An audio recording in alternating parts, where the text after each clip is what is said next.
بسم اللہ الرحمن الرحیم۔ السلام علیکم ناظرین، قرآن حدیث و اکیڈمی چینل پر خوش آمدید۔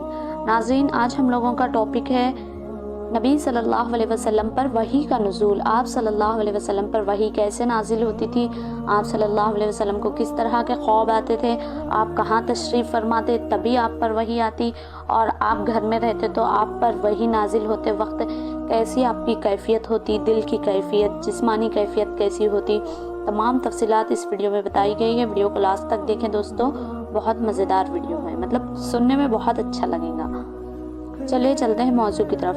حضرت محمد صلی اللہ علیہ وسلم پر وحی کا ابتدائی دور اچھے اور سچے پاکیزہ خوابوں سے شروع ہوا۔ آپ خواب میں جو کچھ دیکھتے وہ صبح کی روشنی کی طرح صحیح اور سچا ہوتا۔ پھر من جانب قدرت آپ تنہائی پسند ہو گئے اور آپ صلی اللہ علیہ وسلم نے غار حرا میں خلوت نشینی اختیار فرمائی، مطلب وہاں رہنے لگے، اور کئی دن اور رات وہاں مسلسل عبادت اور یاد الہی و ذکر و فکر میں مشغول رہتے، جب تک گھر آنے کو دل نہ چاہتا تو توشہ ہمارا لیے ہوئے وہاں رہتے۔ توشہ ختم ہونے پر ہی اہلیہ محترمہ حضرت خدیجہ رضی اللہ تعالی عنہا کے پاس تشریف لاتے اور کچھ توشہ ہمراہ لے کر پھر وہاں جا کر خلوت گزار ہو جاتے۔ یہی طریقہ جاری رہا یہاں تک کہ آپ پر حق منکشف ہو گیا اور آپ غار حرا میں ہی قیام پذیر تھے۔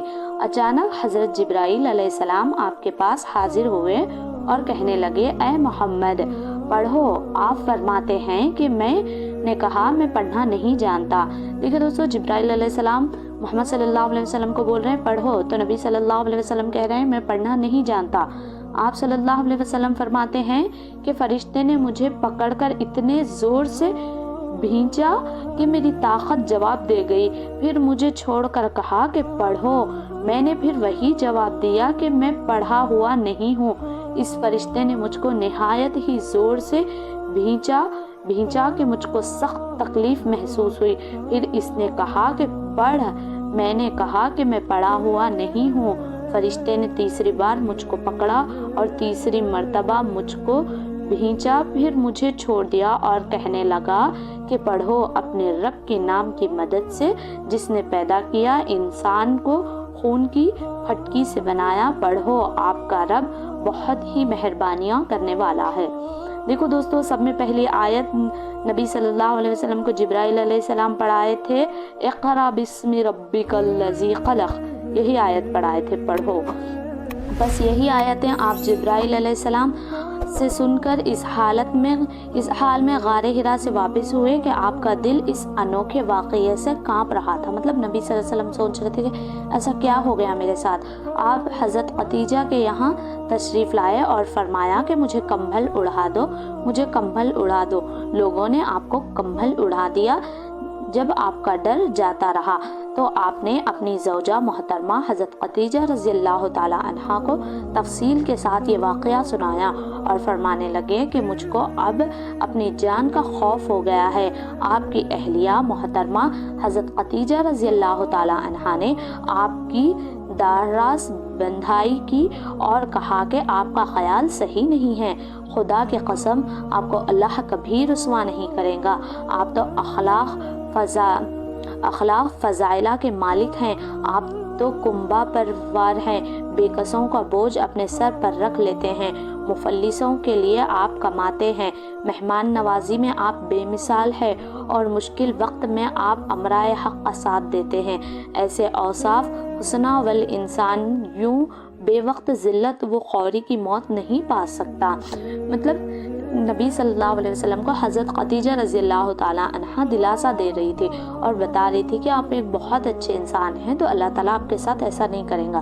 پھر مزید تسلی کے لیے حضرت خدیجہ رضی اللہ تعالیٰ عنہا آپ صلی اللہ علیہ وسلم کو ورقہ بن نوافل کے پاس لے گئی جو ان کے چچا زاد بھائی تھے اور زمانہ جاہلیت میں نصرانی مذہب اختیار کر چکے تھے اور عبرانی زبان کے کاتب تھے، چنانچہ انجیل کو بھی حسب منشائے خداوندی عبرانی زبان میں لکھا کرتے تھے۔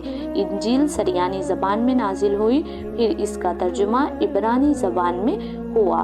ورقہ اسی کو لکھتے تھے۔ ورقہ کون تھے دوستوں؟ ورقہ نبی صلی اللہ علیہ وسلم کے چچا زاد بھائی تھے۔ وہ بہت بوڑھے ہو گئے تھے، یہاں تک کہ ان کی بینائی بھی رخصت ہو چکی تھی۔ حضرت خدیجہ رضی اللہ تعالی عنہا نے ان کے سامنے آپ صلی اللہ علیہ وسلم کے حالات بیان کیے اور کہا کہ اے چچا زاد بھائی، اپنے بھتیجے محمد صلی اللہ علیہ وسلم کی زبانی ذرا ان کی کیفیت سن لیجئے۔ وہ بولے ہیں کہ بھتیجے، آپ نے جو کچھ دیکھا ہے اس کی تفصیل سناؤ۔ چنانچہ آپ صلی اللہ علیہ وآلہ وسلم نے از اول تا آخر پورا واقعہ سنایا۔ کون سا واقعہ دوستو؟ جو جبرائیل علیہ السلام نے آپ صلی اللہ علیہ وسلم کے ساتھ کیا، جو پڑھانے کے لیے آئے تھے، وہ واقعہ سنانے لگے اپنے چچا زاد بھائی کو، جسے سن کر ورقہ بے اختیار ہو کر بول اٹھے کہ یہ تو وہی ناموس معزز رازدان فرشتہ ہے جسے اللہ نے حضرت موسیٰ علیہ السلام پر وحی دے کر بھیجا تھا۔ کاش میں آپ کے اس عہد نبوت کے شروع ہونے پر جوان عمر ہوتا۔ کون بول رہے ہیں؟ ورقہ بول رہے ہیں، ان کے چچا زاد بھائی بول رہے ہیں۔ کاش میں اس وقت تک زندہ رہتا جبکہ آپ کی قوم آپ کو اس شہر سے نکال دے گی۔ رسول صلی اللہ علیہ وآلہ وسلم نے یہ سن کر تعجب سے پوچھا کہ وہ لوگ مجھ کو کیوں نکال دیں گے، حالانکہ میں تو ان میں صادق و امین و مقبول ہوں۔ ورقہ بولا، ہاں یہ سب کچھ سچ ہے، مگر جو شخص بھی آپ کی طرح امرائے حق لے کر آیا، لوگ اس کے دشمن ہی ہو گئے۔ اگر مجھے آپ کی نبوت کا وہ زمانہ مل جائے تو میں آپ کی پوری مدد کروں گا۔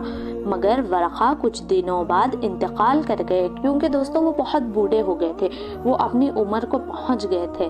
پھر کچھ عرصے تک وحی کی آمد موقوف رہی۔ یہ حدیث ہے دوستوں صحیح بخاری کی۔ یہ تھا وحی کا نزول نبی صلی اللہ علیہ وسلم پر۔ دوستوں آپ کو ہماری ویڈیوز پسند آئی تو پلیز ہمارے چینل کو سبسکرائب کریں، ہمارے ویڈیوز کو لائک کریں۔ جزاکم اللہ۔